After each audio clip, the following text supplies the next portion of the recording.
ញបានយល់ចង់ស្គាល់ទាំងត្រារីស្រងដូចតា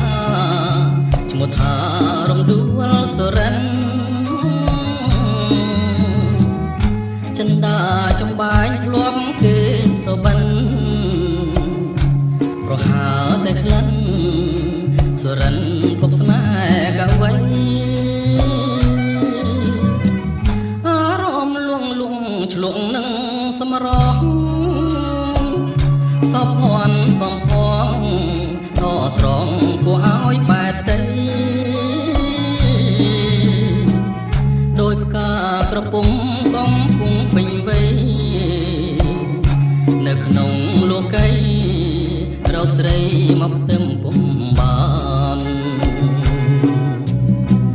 កាមានស្រទាប់ដោះជាប់នឹងមេឃរំដួលចម្លែកក៏ផ្លែក្រអូបរកគ្មានណា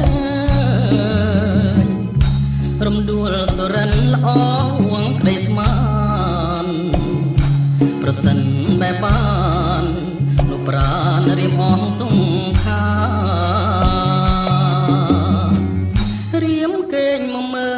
បង្ហើចិនស្មោះជានាងរៀមរួងក៏ព្រួងរសជាតិបុផា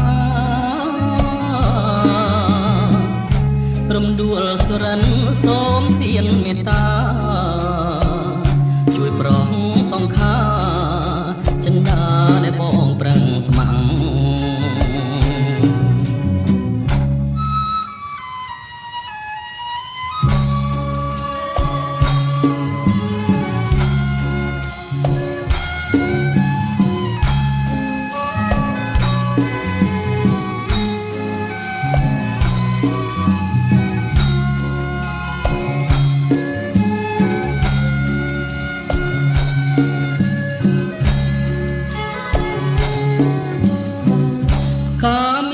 ស្រទាប់ដោះជាប់នឹងមេឃរំដួលចម្លែកក៏ផ្លែក្រអូបរកគ្មានណា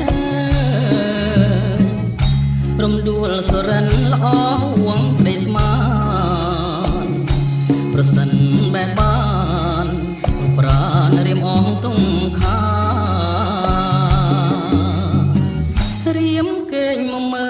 បង្ហើចិនស្មោះជាតិនាងរៀមរួងក៏ព្រួងរសជាតិបុផារំដួលសរិនសូមទានមេត្តា